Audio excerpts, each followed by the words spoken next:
Hello, welcome to the Catholic Guide to Sustainable Living. In our episode today, we're going to talk about stuff. I wonder, do you ever feel like you've got too many things, too many material possessions, and they don't actually give you joy? They don't seem to give you the fulfillment that you hope from them. More like they're a distraction or a responsibility. But you wonder what to do about that. You don't feel like you can just throw all this stuff away. It costs money. Some of it has sentimental connections. Some of it seems much more meaningful than it could be. So what do we do about that? How do we divest ourselves of these possessions which don't do what they're meant to do, but which we're kind of tangled up in a bit? Well, in this episode, I'm talking to Lorine Bennett, who's written a wonderful book called A Little Way of Living with Less, based on the theology of Saint Thérèse of Lisieux. And she works through some really lovely lived examples of things that were very important to her, which ultimately she found liberating to get rid of. And we decide how we can go about this, how we can live with less. Let's see what she says. We're good to go. Yeah. You must have done quite a lot of these, have you, one time or another? Well, yeah, I did a few. I did quite a few, actually. And lately we've been doing more. So we have another new book. My husband and I and our daughter, Oh, we co-authored a book on anxiety. right. I was just looking at that today. Yeah. Yeah. So it's kind of interesting, but we've been doing those lately. So I got a little bit out of the practice of talking about Saint Therese. The sweetest thing. Yeah. Yeah. Well, I really enjoyed the book. No, the anxiety thing's amazing as an aside, isn't it? As a Oh, kind of modern phenomenon. yes. Yeah. I Yes, I mean, think my so. eldest daughter, I think, really suffers from anxiety. She gets herself in a right state. And Mhm. I wonder, and the students, I see it all the time as well. Yes. Oh, Yeah. absolutely. We that's why we wanted to write the book because Yeah. my husband and my daughter both are therapists. And so she's a PsyD, so she has like more. She does even more. She'll do trauma and that sort of thing. Okay. But so they were seeing a lot more anxiety in that, at professionally. But then it was compounded by the fact that it seemed like everyone was talking about anxiety, and just not just people going to therapy with a clinical diagnosis, but people just, friends, neighbors, people at church, family members, everybody was saying things like, I'm overwhelmed, I'm stressed out, Yeah. I'm drowning, I'm Yeah. You're all of that. I know. Yeah. Yeah. Actually, I'm going to ask you about this later on with regard to the minimalism, because I'm sure there's a big connection, isn't there? Yeah, there is a connection. Yeah. Yeah. Loads of stuff. Mhm. Cool. Yeah. Okay. That's good. So now I have a reason to come back to this because, yeah, I see it as well. People freaking out. Yeah. So I was wondering, I have to say, we've had a couple of your temperaments books Oh, for a wow. long time. Yeah. Okay. The temperament God gave you, particularly, we found really useful over the years. But of course, I had no idea it was you. It's just this lady called Lorine Bennett. Mhm. Yeah. But after all of that, how did you get into this idea of the little way of living with less? Oh, well, okay, I'll tell you, this is what prompted me to write the book was actually my own experience with so when we were living way out in, the suburbs of Northern Virginia, which is like what everybody does, you get a bigger house and a bigger house and you just keep driving farther and farther out. And my husband was driving like an hour and a half to work each way. And I was also though I was only working part-time, and anyway, so we're living way out there, and we have a 4,000 square foot house, at least 4,000. And for 20 years, we had accumulated quite a bit in that house. Right. And, so anyway, so after our kids had actually left and they have their own homes, we were sitting in this house, and one day Art, my husband, he goes, Lorraine, we actually only live in 10% of this house. And yet we're spending a great deal of time and money repairing the roof and fixing the leaks. And there was always something falling apart Yeah. and, cleaning it and all this kind of stuff. He's like, plus the commute, how about we consider downsizing? And I'm like, okay, because if you don't, Okay. You jumped on his trail. I was just going to ask whether this was terrifying to you or whether you... That was my impulsive side. Right. So I go, yeah, let's do it. This sounds fun. However, it was not fun. No, you were there 20 years. I know. And Yeah. many, many trips to the dump. I mean, we had after we put things on Facebook Marketplace, we sold things, we gave things away, we tried to get our kids to take stuff. Our kids didn't want our stuff. That's interesting. Yeah. Oh, yeah. I mean, it's the fascinating thing. I think they're more minimalist at heart than our generation.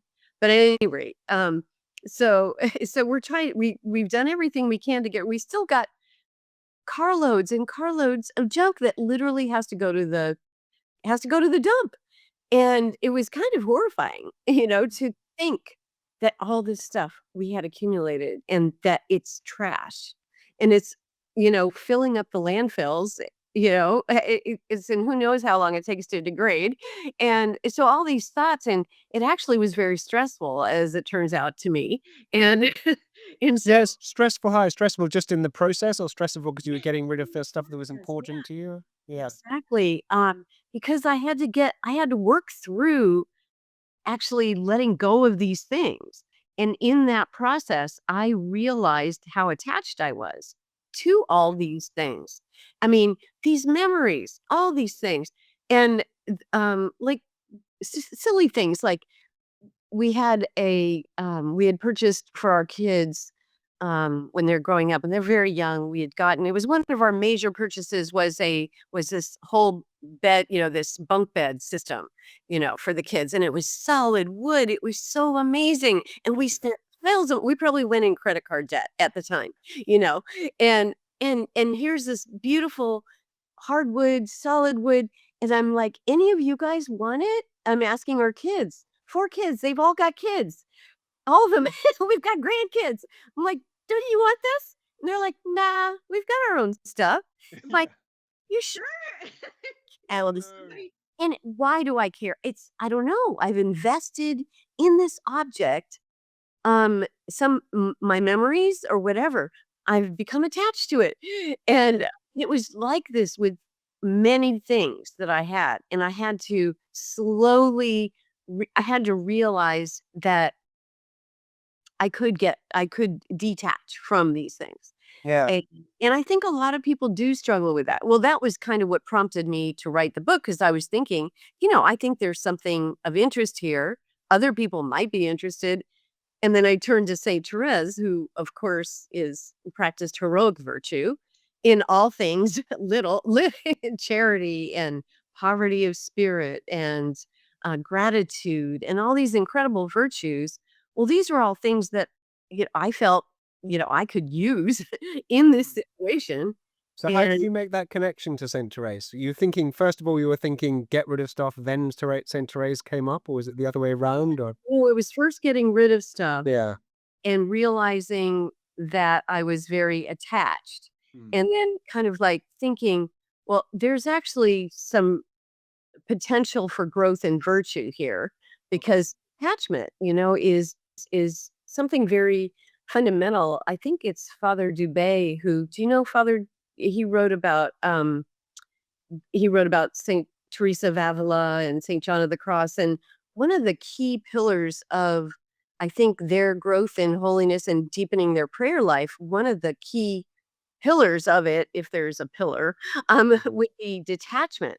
Because you Right. can't be so attached to things and yet grow in love for God. And so it's like these attachments actually get in our way of growing in holiness. And, allegedly, I'm this Catholic person that has the goal of growing in holiness, gee, maybe someday I could be a saint. I mean, I'm not actually saying that like Saint Therese did because she really Sure. was. She really, she, It's a hard thing to mean, isn't it? Because the price is pretty high. Yeah. exactly, Yeah. exactly. So I'm just like, wow, maybe I should look to her because I had read Story of a Soul, but Mm. actually a couple of times up to this point. And I'm like, I'm just gonna go back and take a look at this and see. And so that's kind of the process, I guess. And then I realized she had so much more to say. And then on the third time around, I'm like, wow, she is so way deeper than I thought, and way tougher than I thought. Mm. And because sometimes I think the first time you read her, you think it's a little bit fluffy, but it's not fluffy at all. She's very serious and very um intense and very detached. Such poverty of spirit is really what she said. In fact, there's a quote, the only good thing is to love God with all one's heart and to stay poor in spirit. She said that's the only good thing. So Mm. it's quite a challenge. Quite a challenge. Yeah, one of the things that struck me in the book was you said, did you go to her convent? Or you were reading about it? No, I was reading Yeah. I've never Yeah, been. because one of the things you say is, or I don't know if it was a quote, but someone had been there and they'd Yeah, expecting it to be kind of beautiful and romantic and yeah, French, but actually it was kind of small and miserable yeah, and exactly. And yeah.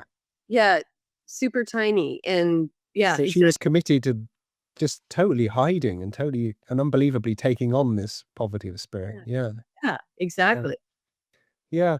So I wonder, I'm thinking about all this stuff that you'd accumulated, and of course they're all the same. And of course it's not necessarily bad, is it? Like your bunk beds, even that it gets tangled up with who we are and our identity and our children Yes, and the exactly. memories and everything. But I also see, we've moved from Ireland to America, and Oh, even here, people have so much more stuff than in Ireland. It's oh, incredible. sure. And I have to say what I found is, as a relatively poor human, uh, I get envious of what other people have got. In this Yeah. time, there's people living in massive houses with huge trucks and loads of stuff. And so I wonder It's so how they true. deal with this tension of good attachment to stuff and detrimental. Or is there actually a difference? Well, that's a good question. Um, I think the world is always enticing. Mm. There's something about we're always being enticed by something. And and even in our process, so we downsized dramatically. We went from 4,000 to 1,500 square feet, and then we went further to like 1,100 square feet. And, this really forced us, to Yeah. detach from things because you literally couldn't fit. I mean, on Right. moving day, we had all this stuff, this stuff that I thought okay, I've pared it down to all the essentials, you know, and I think I'm really getting detached, right? Yeah. I pared it down to all the essentials, which one of the essentials was this dining room table, an Amish cherry dining room table that was our family. We had all the memories, all the dining, all the That's a good example. Thanksgiving, the Christmases, the family meetings for 20 years or more. We're eating at this beautiful Amish handmade. And the mover comes in and I said, just put it in the dining room. And the guy goes, it won't fit. I go, what? The table won't fit in the dining room? Dining room table that doesn't fit in the dining room? This is terrible.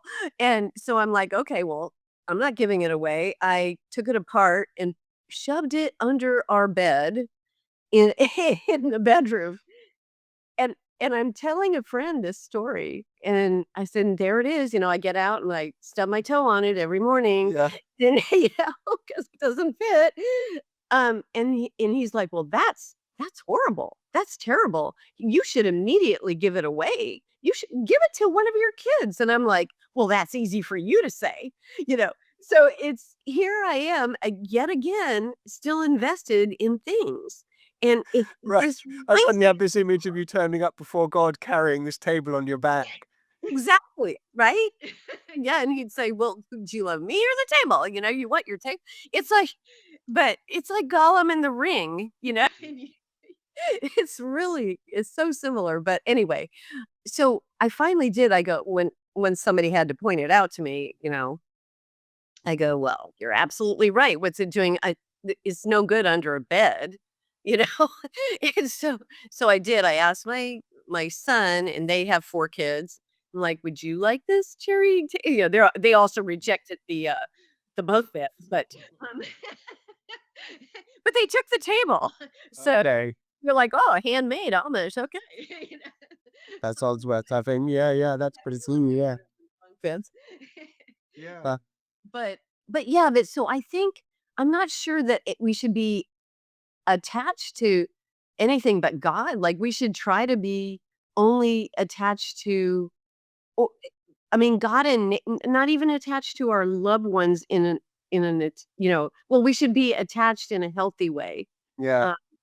Uh, attachment theory and all that, where we Sure. are loving, and we support our kids, and we're attached to them. It's not like we're gonna go, "Oh, I'm not attached to you, so I'm gonna go I think I'll go live on a Greek island because I've always wanted to do that, the heck with you guys. See ya." But, so no, we're attached in the proper sense, uh, Yeah. A to slightly ordered way. rightly ordered, exactly. And I don't know about things. I don't think, uh, that we need to be attached to things. Yeah, and I remember my mum saying that she's been offered various things over the years, and of all the people she said that have passed on, she says she likes to have one little thing maybe from them, or one little memory is a nice thing to have. And it could be literally a tiny, I don't know, postcard or something. Right, exactly, and I have you could see some paintings, but I have paintings that my mom made. She was a painter, and I have things like that, and I have a toolbox that I haven't from my Right. dad. Oh. But there's yeah, so, like, well, that's theoretically useful too. Yeah, I know. You know? No, I think that's okay. Yeah. So you downsized once and then again, right? So Yeah. I can't. I think you must have been asking yourself this question of what you actually need. So I have Yeah. to throw something out here, which is this idea of ecological footprint. I'm sure you're familiar with this. Yes. But I was Yeah. checking updated values today from 2022 for the different nations of the world, and you can imagine who's the biggest, of course. So Yeah. I'm going to tell you, I have a couple of them written down here. So in 2022, the USA, and it's a pretty arbitrary value, the USA has an ecological footprint of 7.5. Mm. Um, France has 4.3. Ooh. So about half as much for another highly developed Western nation. Hmm. Yeah, and this is about the resources you use and the amount of waste. It's basically about how much land an individual or nation state requires to produce the goods that they use and deal with all the waste. And then I always use the example of the Democratic Republic of Congo has an ecological footprint of zero point 0.7. So like 10% of the Americans. Wow. Then where we go with this, how much do we actually need? Wow. It seems like much less than we have. Exactly. No, for sure, and we were talking about anxiety earlier, and one of the, you know, one of the curious things about anxiety is, well, it can actually be caused by the accumulation of things, like, with an overabundance of stuff. If we have clutter everywhere, our mind is constantly trying to figure out how to solve this problem, even Mm. like subconsciously trying to solve this problem. And it makes us anxious. And because it's a problem solving, we go into threat mode potentially, and we're Yeah. trying to solve this problem. And interestingly enough, though, the more anxious we are, the more we tend to spend. So we actually buy more things. And I think that our American culture is very much about is a consumer oriented culture. Yeah. And we is very much about buying things, and it's just like it's inordinate, really, how much I can't go. I like to be on Instagram to keep up with my kids or what they're doing, or the ones that don't live right here, um, or just like because I like Instagram. I mean, I'm Yeah, it's pretty compelling. On the other hand, I have fallen so many times into buying something off of Instagram. It's yet another way to Yeah. it's like any avenue at all to Yeah, get I like that. Well, let's talk about the anxiety thing. I think that because that you wrote this other book recently on anxiety, the idea that all this stuff makes us anxious. And I can imagine that you buy a new car and you'd start worrying about it. We always have old broken family cars, and if someone, I Yeah, don't know, tears it or sets fire to it or pours milkshake all over it, you don't really care. exactly. If you had a brand new one, that Yes. would be nerve wracking. And you know what tends to happen? I actually discovered this, that I think it happened to me, and then car dealer told me, "Yeah, you get a new car, and the first thing you do is you bang into something because 'cause you're not used to driving the new car." I think I backed out of in a parking garage and hit, and I'm like, "Oh, wouldn't you know, brand new car," and I hit this pole Oh, in no. the middle of the parking garage and took it in to get it repaired, and he tells me, "That happens all the time." Yeah, you get it's like, Okay. "We have a new car." It's well, Yeah. I know. So I'm with you. Now I've got one that's, like, pretty old at this point. I'm like, "I don't wanna buy a new Well, one." yeah, probably better. Who knows what happened. Okay, yeah. Okay, so we have all this stuff Yeah. that we've accumulated for good Yeah. reasons, and perhaps partly because of envy and because we want a little bit of a rush buying stuff off Instagram, and it makes us feel nervous Yes. and anxious. So what Yeah. do we do about it then? Yeah. Well, we I don't well, you can there I have a few ideas that I present in the book, but, and it and I actually, interestingly, I have been looking to my youngest daughter and her husband. They are minimalists, in but out of a sense of wanting to be very intentional about their lives, like, Hmm. not just to minimalist, "I'm gonna be a minimalist to be a hashtag minimalist," like, Yeah. just for the sake of it's a cool thing and everybody else is doing it. No, they are actually trying to use whatever resources they have in very intentionally, and they're very and they they want to be focused on the things that really matter in their lives. And I think this is kind of the cure, if there's a cure, um, would be to have the proper ideals in your life, like God and family and neighbors, charity, that sort of thing. Yeah. If when you remain focused on those true ideals, then you kind of don't get so easily sucked into, "Oh, I've gotta have a lot of stuff," there's more. I used to go to Home Goods store. That place has so much stuff. You could buy crystal from Czechoslovakia and beautiful China and for $5 or $10, and I would just buy this stuff because it's, wow, what a deal, right? Yeah. But eh, there's no point to it. It's like I was just shopping for shopping's sake, which is, of course, the American marketing people and the business, they're like, "Yay, she fell into our Fantastic, yeah. again." Oh, yeah. But It's also attractive. yeah. So what they do, so my back to my daughter and son-in-law and their family, they're like, we're gonna be focused on our family and our friends, bringing people together, um, they do a lot of they'll invite people to church, or they used to, like, when they were at UVA, they would invite all the people to go to mass, the Catholics that were going to UVA, University of Virginia, sorry, Right. and they would invite the Catholics that they knew, maybe didn't always go or whatever, and they would say, come over to our place for brunch after." So they're, like, focusing on building community and Yeah. focusing on charity and focusing on God, and not on let's have a lot of stuff to fill the house. And they didn't care about the size of the house either. So and right now they're in Amsterdam, actually. Oh, great. Their footprint is really small right now. They're Yeah, yeah, they benefits, yeah. with their 3 kids, they're living in a little tiny place, and there's a little tiny patio, and they don't even have a car. They ride around on bikes. Everybody rides bikes Yeah. in Amsterdam. They take the oldest child to his kindergarten.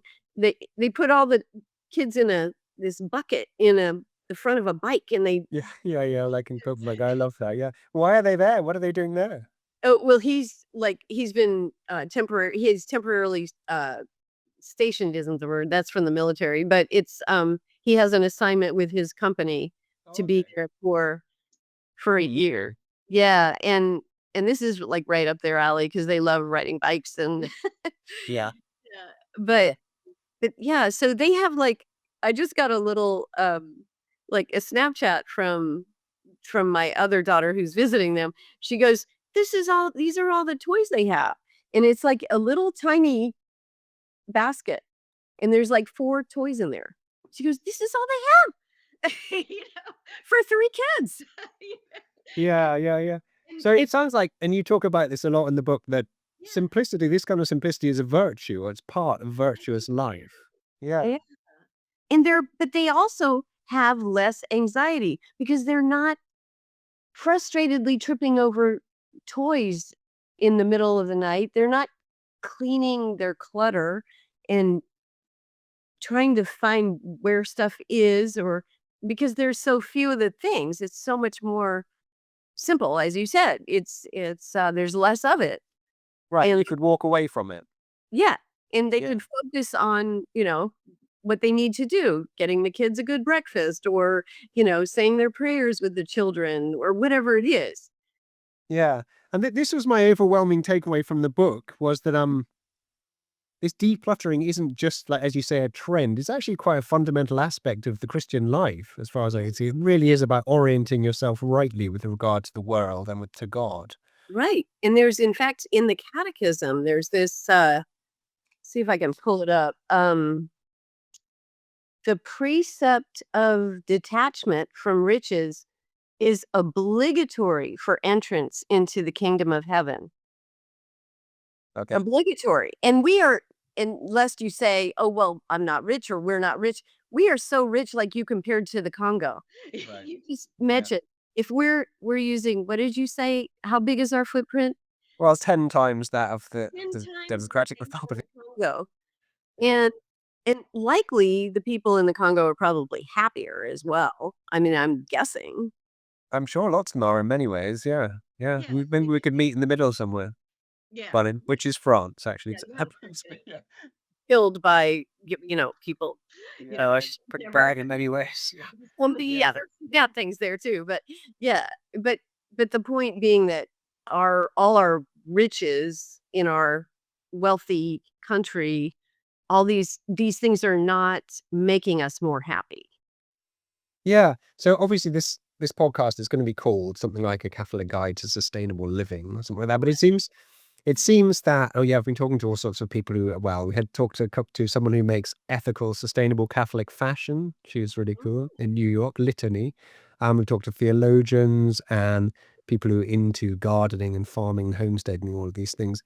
And it seems like, well, a lot of the time we've been asking the question of how do you present this idea of environmental stewardship to people living in these Western developed countries, and particularly in America, where it seems that caring for the environment doesn't align incredibly closely with conservative politics, for example, or perhaps with practicing Catholics. But it seems that what you're proposing is a really good way of phrasing it, that actually, if you just use less, you're a lot of the way towards care for the earth, but you're also a lot of the way towards knowing the Lord better and living a better Catholic life. Yes. The less attached we are to the many things in our lives, then the more room we have for God, actually. Yeah. And yeah. So, and also, so there's a farmer. I should put you, maybe you could interview him. He is pretty amazing. He has given talks on, properly raising animals, and, for slaughter, but, Right. properly treating them on the way to their Oh, God. end. Who are you thinking of? Yeah, he has a farm called Whiffletree, and, I don't know this person. yeah, no, it's kind of like along the lines of, I forget the name of that Polyface farm. Have you heard of? Yeah, yeah. Yeah, it's So, kinda like that. yeah. But he said, like, he brings up, like, Saint Thomas Aquinas, that that there that this is how the chickens or the pigs or the cows that you raise, what is good for them will also be good for the farmer and for the community, which is interesting because he points out how when, the typical, um, you know, the typical chicken that you would buy in the Safeway store or something, in whatever store, um, is like they raise them in horrible environments, and Right. they jam them together, and they force them to they sit there and get fat, and they, stuff them full of hormones and this and that. Well, ultimately, the chickens are not living their best life, that's for sure. Yeah. you know, but neither are we eating that chicken. We're getting the hormone stuffed chicken, and then neither is it helping the farmers in the community who are raising chickens that are running around happily. You know, and so it's like this. It spreads. So he has this whole vision, and so it's really that's when we relate to the things of the earth and the things of the world in a proper order, in the proper way, we're actually benefiting everybody, not just ourselves, but the animals and the whatever, you know, the Good. things in the world properly. We're treating everything in the way that God would want us to take care of them. No, that's exactly right. That's a really good connection. I hadn't made it. Yeah. So if you treat things according to their proper nature and their proper end, then it Yes. benefits them. It fulfills what they are for, what they are and what they're for. And in the same time, it fulfills what we are and what we are for. But I hadn't made the connection that also refers to how we relate rightly to material possessions. But it is the same thing. Yeah. Yeah. Yeah, I think If we have it a properly ordered approach to stuff, then yeah. we will be less detached and we'll use less. Yeah. Because we'll use it for what it's actually for, as opposed to these kind of corollary benefits like buying. Exactly. Yep. Exactly. Right? Or exactly, just when you buy things just because out of it could be there's so many reasons, I think, actually. So it can be out of a sense of we're because we lose sight of God a little bit, in our daily lives. Let's say we're not constantly in touch with God. Perhaps uh, we're thinking, "Oh, I know what I need to feel better in this moment is I need to have more control, or I need to have more assurance that I am um, as good as my neighbor, or I need to, I'm starting to worry about the future, so maybe I need to stockpile some more money, or these things that we do that are actually designed to kind of Um, I guess it's to sort of quell our anxiety, perhaps, I don't know. But it's it's when you take your eyes off of Christ that you Right. actually start sinking into these these kinds of other ways of solving your unease, maybe, or your feeling of dissatisfaction, or whatever it is. The um And then you kind of, gotta go a little too far in that direction. It's like Yeah. it's like Yeah. when So, hmm. COVID hit, everybody was extremely anxious, right? Because of COVID, yeah. So, but then I remember that, sales of alcohol just were booming. It's like everybody was like, "Okay, I'm gonna drink all the That while." was hot shots. Yeah. That it's like, Yeah. I remember we went across the street. It's like, I don't even drink vodka. I went ahead and bought a giant bottle of vodka. And I'm like, "I gotta have this. I don't know, the world might end, you know? So maybe In I which need case I can, yeah, I don't know what. Yeah. Yeah. to see." I totally Yeah. so I No, that's right. when we have we have to, like, look within ourselves and, why do I think I need this? Or why do I experience this thought that I am less than my neighbor because gosh, they do have a really nice car. That is a Yeah. nice car. And mine is rather beat up. I mean, all the poles in the garages that I've run into over the years. Yeah. Yeah. Right. So then I suppose you have to ask what's the thing actually for, and does it do that task? And like what you were saying a moment ago, I was thinking of a chair, like the chair's for sitting on, but I'm buying it for all these other Oh, yes. spurious reasons. And I don't even need a chair because I've got some chairs. I've already got enough chairs. Yeah. Yeah, yeah. Yeah. I like one thing you say in the book about you point out Jesus at the point that you say something like his face was set on Jerusalem. Yeah. Yeah, you say that he was absolutely focused on the Father. And so if he didn't have any of these, he He just was used to born export them. Yeah. yeah, he was utterly simple. That was the thing. And also Therese was so simple. The same Yeah. thing. She said, I want to be a great saint. That's it. I want to love God. And that's it. And all these other things that she did were all to that one end, that she was focused. Yeah, laser beam. Yes. Yeah. It's incredible, isn't it? Yeah. Yeah. So Mhm. there was another quite big topic you dealt with in the book, which we've been talking quite about a lot on this podcast, which is Mm. given economic, social constraints and so on in the West now, how is it that Catholics should live, or how can we go about this process of what our houses are like and what our communities are like? And I ask my students this, I say this often, how do you want to live? And what I find is a lot of them, age 20, they're saying they want a homestead, or they want to have some chickens and veggies. They want to live near their relatives so their cousins can play together. And yet, here we are, so many of us live in these massive houses in the suburbs, which you talk about. So I wonder, what do you think about this? How can we I think that's reconstruct our mode of living?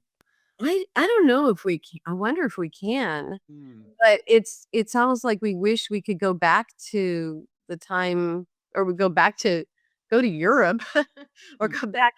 go back in time prior to the suburbs. But I don't know but that's what a lot of people are doing that. And as Yeah. discovered, I keep hearing about a lot of, I think one of the editors, I just noticed, that one of the editors on our recent book, I found her Instagram, and she has all these pictures of chickens and like sheep, Right. and and I'm like, "Whoa, this is awesome." It's a book movement. Yeah. It's Yeah. a big movement. I think that was great. If I were younger, I'd wanna do that, but we're too old. We can't do that. Right. But you seem to have done something much the same in your urban setting, which is to find a relatively authentic community Well, that's where it sounds like the place you live is really built in a way that conforms to how humans actually live near yes. each other in relationship to each other, as Yeah. opposed to these cookie cutter houses where everyone has a lawn. We're talking about staff and use of resources. A row of houses where everyone has a lawnmower and they could share the lawnmower, or everyone has a huge truck and they, yeah, I don't know, maybe they don't each need a huge truck, but Yeah. yeah, Oh, it's so true. I feel like, and the one that we live in happens to be from just before the big boom with the whole suburban and the urbanization. Oh, Mm.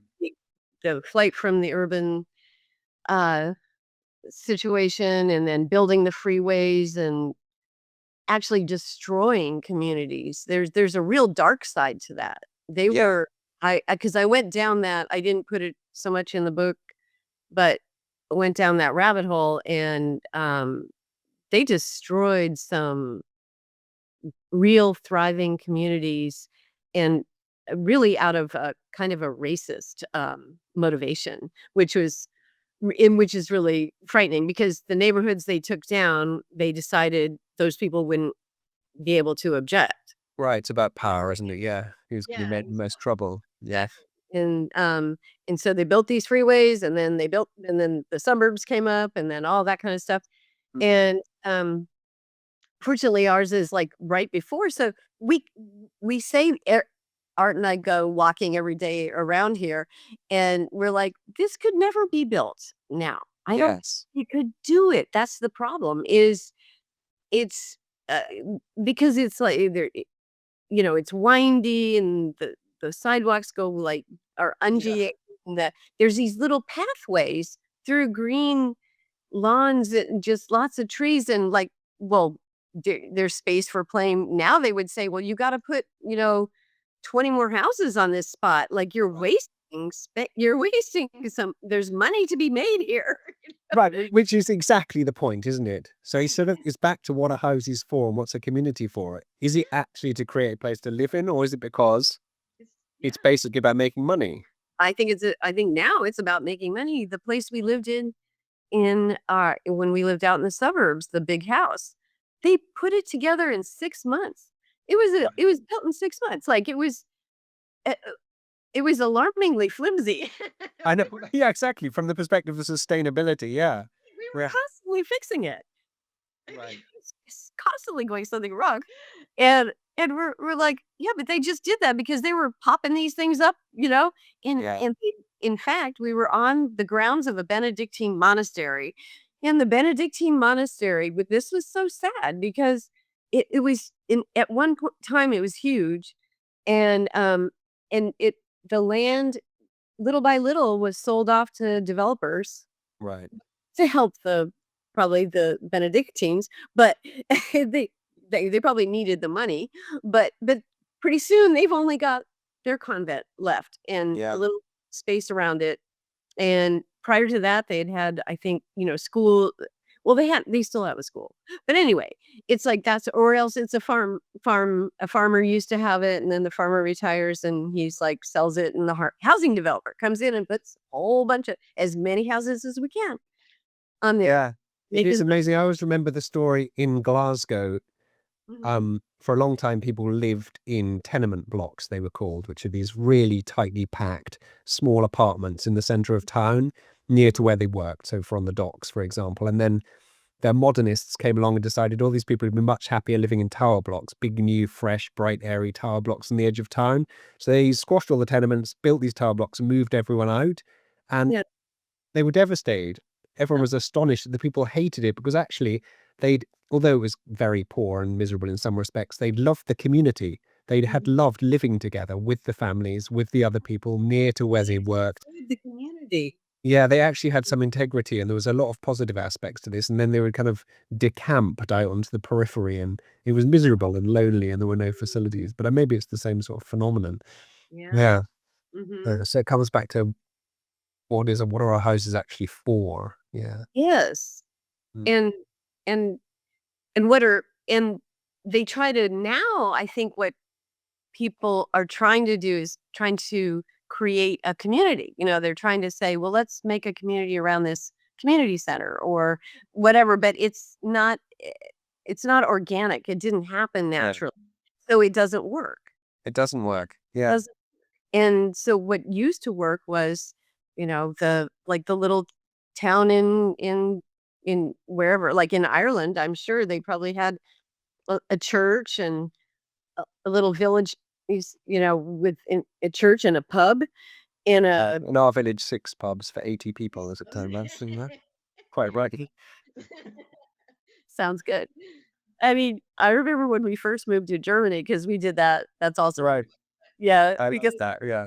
we were living in this little tiny place and we're going to take a walk. We hadn't walked, I don't know, 50 feet, and there's a beer house. There's a little tiny pub, and we're like, "Oh, this is amazing." All we did was take a few steps out of our house, and here's whereas this would never happen. You'd have to drive, half an hour to find something. Yeah, yeah, some horrible bar. Yeah, I know. So I do wonder whether we can deliberately reconstruct or construct communities that are conducive to life. And I know, yeah, What about where you are, Ave Maria? Is that like that? um, Ave Maria is in many ways works quite well for daily life. It Mhm. is ugly, it is boring, it is synthetic, and I'll probably get in trouble for saying so. But Uh-oh. because it's built around the university, that generates, I think, a really legitimate focus. And the university has the mass and adoration and the sacraments freely available. So Big that is a good center. And because of that, it does function quite well on a daily basis. Mhm. Um, the architecture's awful, the houses are going to fall down, etc., etc. So it it's some of the way there, I would say. Yeah. Yeah, I think the idea is good. The realization, of course, is human. Right. Inevitably, Mhm. yeah. And Yeah. it happens over and over again because we know somebody, a friend of ours who's, well, actually a couple people have tried this. They that we know of where they tried to form a Catholic community and Mm. okay, I'm gonna buy a bunch of houses in this spot. Right. We're all gonna be, you know, we're gonna be Catholics together Yeah. and, whatever. And it seems like more often than not, I hear of these things and they're miserable failures. Yeah. Well, And exactly, because yeah. I didn't understand why. I think Maybe it's because the aim is wrong. And mm, the aim is to create a community, where those communities create themselves organically, don't they? I mean, people live together out of functional necessities. So with the shoemaker and the yeah. publican and the corn merchant and this and that. And I don't think their primary objective was to operate together in a kind of commune sense. Was it? Communes notoriously fall apart, don't they? Because everyone hates each other after a year. Right. Yeah, but each person should be independent with a fully operating mode of living and a craft and something to contribute to the society, and mutually dependent, but not living in each other's space. Do you think that's the problem? Could be. Yeah. Yeah. And usually there's somebody who's in charge who maybe is a little too controlling. Uh-huh. Yep. That's I've often heard that, sometimes there's like and now we all have to pray this way, or whatever. Yes, I would. Yes, precisely. Yeah, no comment. I know. Yeah. Yes, I don't know, how did the original villages deal with that? I suppose they were a collection of free men. They hadn't actually signed a constitution. So either they Mhm. had some sort of benevolent leader, but I don't know. Yeah. Leadership was by some sort of vague consensus or a set of community norms which basically function but within rather loose parameters. Yeah, Yeah. I don't know. I don't know. Another thing, moving on, I was thinking about as we're talking about this, is in the book you talk about beauty. Mhm. You talk about the role of beauty in living a Mhm. little less. Yeah. What do you Yeah. think about that? Well, I was pretty influenced by, uh, Roger Scruton, Mm. Sir Roger Scruton, whom I heard speak actually here at Catholic University one time, um, before he passed away. Um, but he wrote in his book on beauty, about how this maybe relates to what we were talking about, but how like the beautiful church in Venice, St. Mark's, its beauty requires that it's surrounded by these humble, streets and picturesque little houses that surround it. So everything can't be the same. It can't all be um, grand.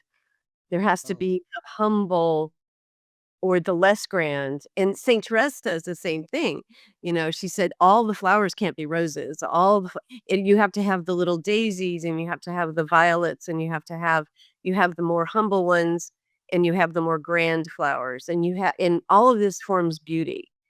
And it's kind of like maybe that relates to the whole uh why those communes didn't work, because they wanted everybody to be the same.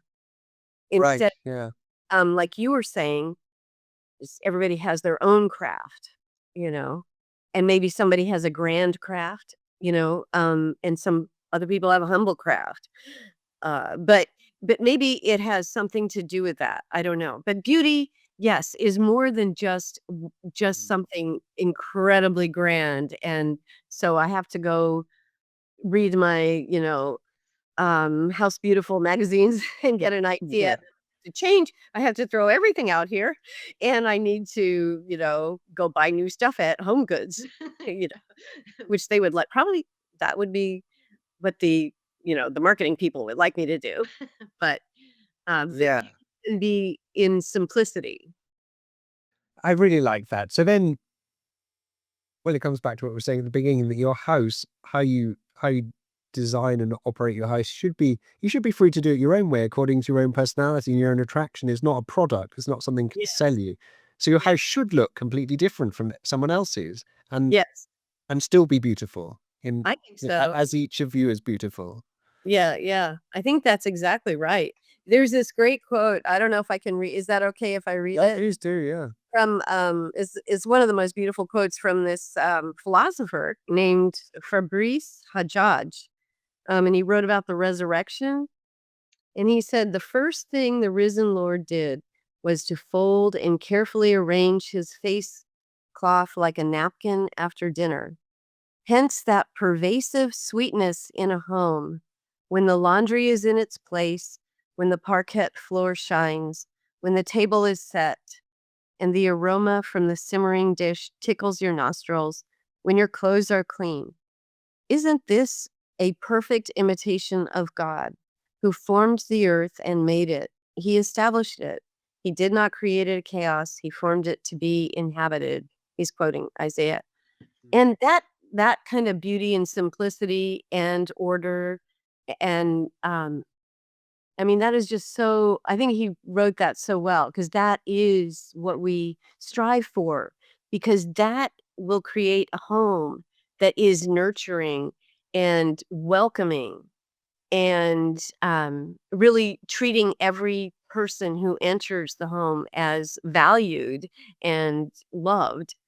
And it's not about, "Oh, I have to have my house perfect, and it has to look Yeah. like beauty according to House Beautiful."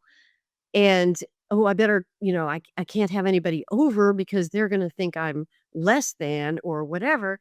And instead, you wanna be a welcoming place, which he describes with such simple words like the smell of something cooking in the oven, the clothes are clean, you know?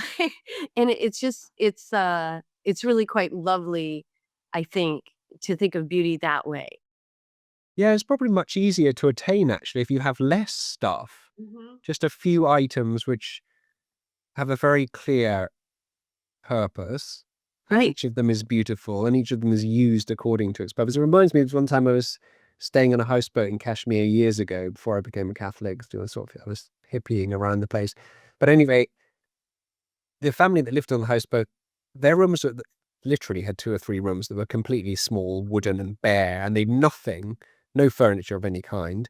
Um, but they would just sit round and they had a bowl, for example, one beautiful copper bowl, which is what the food is served in, and which had one stirring spoon. Mhm. And everything, I hesitate to say, had a kind of liturgical purpose, but in a way it was a bit of a shadow of that because everything was absolutely required, um, used according to its nature Mhm. um, and beautiful in that respect. There's nothing superfluous. I mean, look around our house and there's so many bowls, we don't need most of them, and they never get Yes, used anyway.